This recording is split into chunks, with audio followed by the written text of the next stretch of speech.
Right now, as you're watching this video, there's a 73-year-old woman named Margaret sitting in her kitchen, staring at a stack of bills she can't pay. 3 years ago, she thought she was doing everything right. She had a decent nest egg, a paid-off house, and what seemed like a solid plan for her golden years. But today, she's considering going back to work at a grocery store just to make ends meet. The heartbreaking truth? Margaret's financial crisis wasn't caused by market crashes or medical emergencies.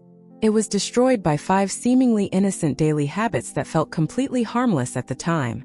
If you're over 50 and planning for retirement, or if you're already retired and wondering why your money isn't lasting as long as you expected, what I'm about to share with you could be the difference between living with dignity and security in your later years, or facing the terrifying reality that so many seniors face today, running out of money when you need it most. My name is Sarah, and over the past 15 years, I've worked as a financial counselor specializing in retirement planning for people just like you. I've sat across the table from hundreds of retirees, and I've seen the same patterns over and over again. The couples who should be traveling the world, but instead are clipping coupons just to afford groceries. The widows who thought they were financially secure until they realized their husband's habits had been quietly eroding their future for decades. The men who worked their entire lives, saved diligently, but made 5 crucial mistakes that cost them everything. Today, I'm going to reveal these 5 retirement-destroying habits to you. Not the obvious ones like not saving enough or starting too late. You've heard those warnings before. These are the subtle everyday behaviors that feel completely normal, even responsible, but are secretly bleeding your retirement dry. More importantly, I'm going to show you exactly how to stop these habits before they steal your golden years from you. The first habit that's destroying retirements across America is what I call the good grandparent trap. Now, before you get defensive, let me tell you about Robert, a 68-year-old grandfather I counseled last year. Robert had worked for 42 years as an electrician, saved consistently, and had built up a retirement account worth over $400,000. He was proud of his financial discipline and looked forward to a comfortable retirement with his wife, Linda. But Robert had one weakness: he couldn't say no to his children and grandchildren when they needed money. It started small. His daughter needed help with a down payment for a house, $20,000. His son's business hit a rough patch, $15,000 to help with payroll. His grandson needed help with college tuition, another $30,000. Each time, Robert told himself it was just a loan, that the money would be paid back. Each time he justified it by saying family comes first, and what's the point of having money if you can't help the people you love? 5 years later, Robert had given away over $150,000 to family members. How much had been paid back? Less than $10,000. His retirement account was depleted. Linda was furious, and worst of all, the requests kept coming. His children had learned to see Dad as a bank, and every financial emergency became his responsibility to solve. Here's what Robert didn't understand, and what many loving grandparents and parents don't realize. When you give away your retirement money, you're not just being generous. You're potentially setting yourself up to become a financial burden on the very people you're trying to help. Instead of being the strong, independent parent or grandparent who can enjoy holidays and create memories, you risk becoming the elderly relative who needs financial support just to pay for basic necessities. The solution isn't to become heartless or stop caring about your family. It's to set clear boundaries and understand that the greatest gift you can give your children and grandchildren is your own financial independence. When you maintain your financial security, you're not a burden. You can still be generous in ways that don't jeopardize your future. Paying for a special dinner, contributing to experiences rather than bailouts, offering wisdom and support rather than becoming the family ATM. If you recognize yourself in Robert's story, it's not too late. Start having honest conversations with your family about your financial limits. Explain that your retirement money needs to last 20, 30, or even 40 years, and that every dollar you give away today is a dollar you won't have when you're 85 and potentially need expensive care. Suggest alternatives. Instead of giving cash for a house down payment, offer to research first-time buyer programs or help with the paperwork. Instead of bailing out a struggling business, offer to help create a proper business plan or connect them with small business resources. The second habit that's silently destroying retirements is what financial experts call lifestyle inflation creep, but it's more insidious than you might think. This isn't about buying a luxury car or taking expensive vacations. It's about the gradual increase in what you consider normal, spending that happens so slowly, you don't even notice it's happening. Let me tell you about Dorothy and Frank, a couple I worked with who had been retired for 8 years. When they first retired, they were incredibly disciplined with their budget. They shopped sales, cooked at home most nights, and were careful about every purchase. Their monthly expenses were around $3,000, and their retirement income easily covered their needs with money left over for savings and the occasional splurge. But something interesting happened over those 8 years. Dorothy started buying organic groceries because she read they were healthier, adding about $50 a month to their grocery bill. Frank upgraded their cable package twice because he wanted better sports channels, another $40 monthly. They started eating out more often because, as Dorothy said, "We worked hard our whole lives, we deserve to enjoy ourselves a little." Adding another $150 monthly. They upgraded their phones, added streaming services, started having groceries delivered instead of shopping themselves, and made dozens of other small changes that each seemed perfectly reasonable. By the time they came to see me, their monthly expenses had grown from $3,000 to nearly $5,000. They hadn't bought anything extravagant. They hadn't made any single large purchase that felt irresponsible. But over 8 years, their normal lifestyle had inflated by almost 70%. Meanwhile, their retirement income had remained the same, and they were now dipping into their savings every single month just to maintain what felt like a modest lifestyle. Here's the scary part. Dorothy and Frank didn't even realize it was happening until they saw the numbers laid out in front of them. When I showed them their spending patterns over the years, Dorothy started crying. "I thought we were being so careful," she said. "None of these things seemed like a big deal at the time." This is how lifestyle inflation works. It's not dramatic or obvious. It's a series of small decisions that each make perfect sense in isolation, but add up to a financial disaster over time. You start buying name brand products instead of generic because the difference is only $1 or $2. You upgrade services because the monthly increase seems minimal. You justify conveniences because you've earned them. But every small increase becomes the new normal, and before you know it, your budget has expanded far beyond what your retirement income can support. The solution requires vigilance and honesty with yourself. Every 6 months, sit down and review your expenses category by category. Compare your current spending to what you spent a year ago and 2 years ago. Ask yourself hard questions about whether each expense is truly necessary or just something that's become habitual. Don't let yourself off the hook by saying things like, "It's only $20 a month." Over 10 years, that $20 becomes $2,400, and in retirement, every dollar matters. Create what I call a lifestyle budget. Decide in advance what percentage of your retirement income you're comfortable spending on wants versus needs, and stick to that percentage even when your income increases. If you get a cost of living adjustment to your pension or Social Security, don't automatically assume you can spend all of that increase. Put at least half of any income increase into savings to protect yourself against future inflation and unexpected expenses. The third habit that's devastating retirements is one that might surprise you, because it seems so responsible being too conservative with your investments. Now I know what you're thinking. You've been told your whole life that as you get older, you should move your money into safer investments. You've heard the horror stories about people who lost everything in market crashes right before retirement. So you've moved all or most of your retirement savings into bonds, CDs, and savings accounts that feel safe and secure. Let me tell you about William, a 71-year-old retired teacher who came to see me 3 years ago. William had done everything right according to conventional wisdom. He had saved consistently throughout his career, maxed out his pension contributions, and when he retired at 65, he moved all of his retirement savings, about $600,000, into what he called safe investments. Government bonds, high-grade corporate bonds, and bank CDs that were guaranteed not to lose money. William felt smart and secure. While his friends worried about market volatility, he slept peacefully knowing his money was safe. But 3 years later, William discovered something terrifying. His safe investments were earning between 2 and 3% per year, while inflation was running at an average of 4% annually. In real terms, William was losing purchasing power every single year.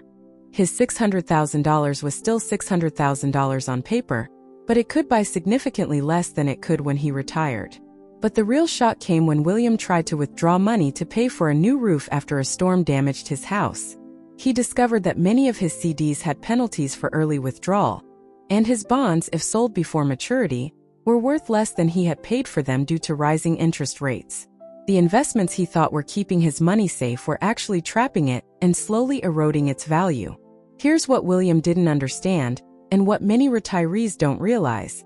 In retirement, your biggest risk isn't market volatility. It's longevity risk and inflation risk. If you retire at 65, you might live another 25 or 30 years. That's a long time for inflation to eat away at your purchasing power. If your investments aren't growing at least as fast as inflation, you're getting poorer every year, even if your account balance stays the same. Now, I'm not suggesting you should put all your retirement money in risky stocks. But being too conservative can be just as dangerous as being too aggressive. Financial experts generally recommend that even retirees should have some portion of their portfolio, perhaps 20 to 40%, in growth investments that can keep pace with or beat inflation over the long term. The key is understanding that there are different types of risk.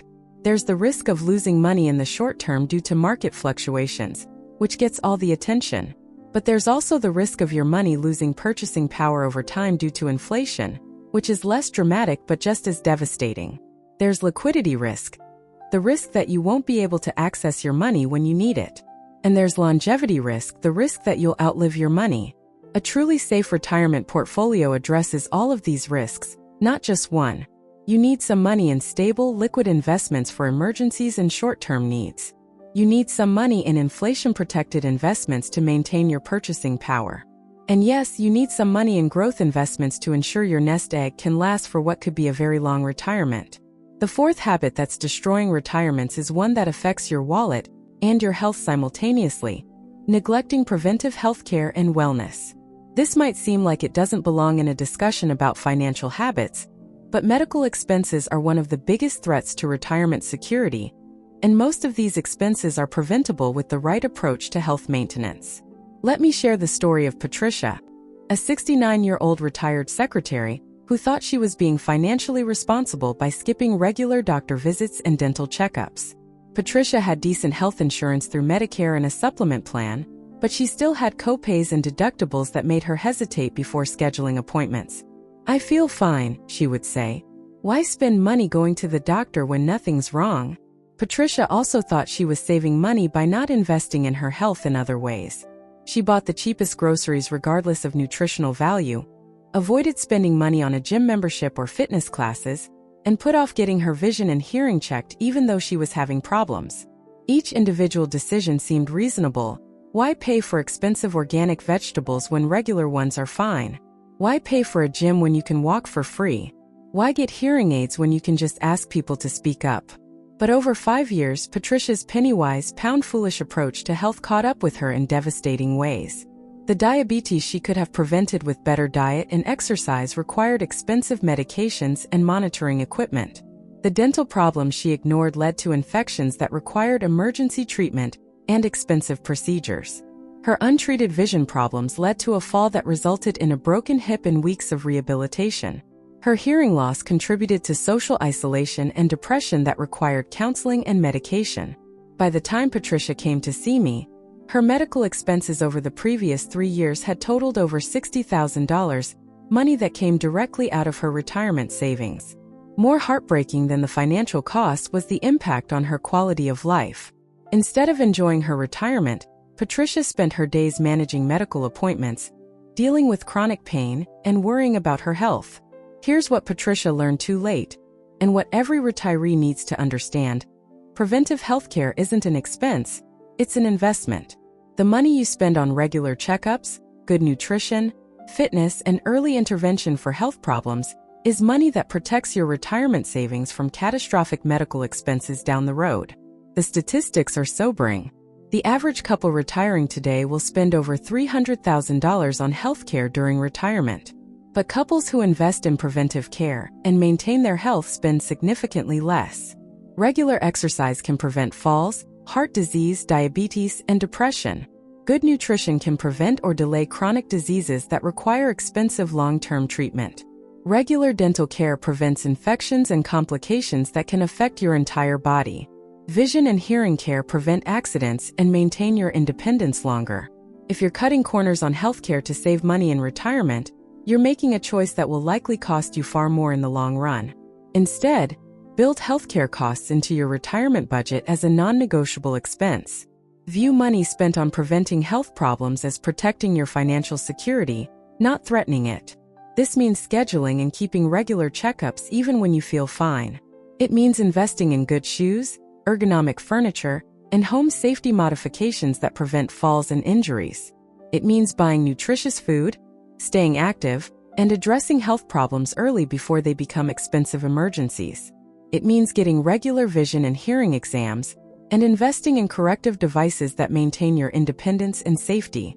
The fifth and perhaps most dangerous habit that's destroying retirements is what I call financial ostrich syndrome, burying your head in the sand about your financial reality. This is the habit of avoiding detailed knowledge about your expenses, your income, your investment performance, and your long-term financial trajectory. I want to tell you about James and Mary, a couple who came to see me after 20 years of retirement. They had always considered themselves financially responsible. They lived modestly, didn't overspend on luxuries, and had what they thought was a good handle on their finances. But when I asked them basic questions about their financial situation, I discovered something alarming. James couldn't tell me how much they were spending each month beyond a rough estimate. Mary didn't know the performance of their investments over the past 5 years. Neither of them had calculated whether their current spending rate was sustainable for the rest of their lives. They were both intelligent, educated people, but they had fallen into the dangerous habit of financial avoidance. "We just try not to spend too much and hope for the best," Mary told me. James added, "Our financial advisor handles all the investment stuff, and our bills get paid automatically, so we figured we were fine." But when we did a detailed analysis of their situation, we discovered they had been spending more than their income for the past 7 years.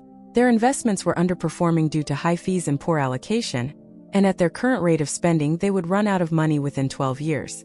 The most heartbreaking part was that all of these problems were fixable, but only if they had been addressed years earlier. By avoiding the details of their financial situation, James and Mary had allowed small problems to become big ones, and big problems to become potential disasters. Financial ostrich syndrome is incredibly common among retirees, and it's understandable why it happens. Finance can feel overwhelming and scary, especially when you're living on a fixed income. It's easier to avoid looking at the details and hope that everything will work out. But hope is not a financial strategy, and avoiding reality doesn't change reality. The consequences of financial avoidance compound over time. You miss opportunities to make adjustments when small changes could solve problems. You don't notice when expenses are creeping up, or when investment performance is poor. You don't recognize warning signs that could help you avoid financial catastrophe. Most importantly, you lose the sense of control and confidence that comes from truly understanding your financial situation. The solution requires courage and commitment, but it's not as overwhelming as you might think. Start by committing to one financial review session per month. Spend just 2 hours looking at your bank statements, investment accounts, and bills. Track your spending for a few months to understand where your money is really going. Calculate your net worth and update it every 6 months. Learn the basics about your investments, what you own, what fees you're paying, and how they're performing. If numbers aren't your strength, consider working with a fee-only financial planner who can help you understand your situation without trying to sell you products. Use simple tools and apps that can automate much of the tracking and analysis for you. The goal isn't to become a financial expert overnight, but to develop enough financial awareness that you can make informed decisions and catch problems early. Most importantly, understand that knowledge is power, and when it comes to your financial future, ignorance is definitely not bliss. The more you know about your real financial situation, the more control you have over your destiny. The couples I work with who are most confident and secure in retirement aren't necessarily the ones with the most money. They're the ones who understand their money and have a clear plan for managing it. Now, if you recognize yourself in any of these 5 habits, please don't despair. The fact that you're watching this video and learning about these issues means you're already taking the first step toward protecting your financial future. None of these habits are irreversible, and it's never too late to make positive changes. Start with whichever habit resonates most strongly with you. If you're the generous grandparent who can't say no to family financial requests, have those difficult but necessary conversations this week. If you've noticed your spending creeping up over the years, commit to a thorough expense review and set firm budget boundaries. If you're being too conservative with your investments, consider working with a financial advisor to develop a more balanced approach that addresses inflation risk. If you've been neglecting your health to save money, schedule those overdue checkups and start viewing healthcare as a financial necessity. And if you've been avoiding the details of your financial situation, commit to monthly financial reviews starting today. Remember Margaret, the 73-year-old woman I mentioned at the beginning of this video? The one who was considering going back to work because her money was running out? Margaret's situation wasn't hopeless. When she came to see me, we identified which of these 5 habits had been draining her retirement funds. We made a plan to stop the financial bleeding and stretch her remaining savings. Today, 3 years later, Margaret is financially stable. She didn't have to go back to work, and she's actually able to enjoy some of the retirement activities she thought were gone forever. Your retirement years should be a time of freedom, security, and fulfillment. You've worked hard your entire life, and you deserve to enjoy the fruits of your labor without financial stress and worry. But that security doesn't happen by accident. It requires awareness, planning, and the courage to make changes when needed. These 5 habits, the good grandparent trap, lifestyle inflation creep, being too conservative with investments, neglecting preventive health care, and financial ostrich syndrome, are destroying retirements across America. But now that you know about them, you have the power to protect yourself and your financial future. Your retirement security is in your hands. The choices you make today will determine whether your golden years are truly golden, or whether you'll join the millions of seniors struggling to make ends meet. Choose wisdom. Choose awareness. Choose to take control of your financial destiny. Your future self will thank you for the courage to face these issues head-on and make the changes necessary to protect the retirement you've worked so hard to achieve. Take a moment right now to look around you. Look at the life you've built, the home you're sitting in, the family photos on your walls. Every single thing you see represents decades of hard work, sacrifice, and dreams. You didn't work 40, 50, or 60 years just to spend your final chapters worried about money. You didn't raise children, build careers, and overcome countless challenges just to end up afraid of opening your bank statements. Your story isn't over. In fact, some of the most beautiful chapters may still be unwritten. But those chapters can only be written with the confidence that comes from financial security. The 5 habits we've discussed today aren't just stealing your money. They're stealing your peace of mind, your dignity, and your ability to write the ending your life deserves. You have the power to change this story. You have the wisdom to make better choices. And you have every right to demand that your golden years truly shine. I'd love to hear from you in the comments below. Which of these 5 habits hit closest to home for you? Are you the generous grandparent? Or maybe you've been avoiding looking at your financial reality. Your story could help someone else who's facing the same challenges. And if this video opened your eyes to something important about your retirement planning, please consider subscribing to our channel and hitting that notification bell. We're here to help you protect and enjoy the retirement you've earned. Thank you so much for spending this time with me today, and for trusting me with something as important as your financial future.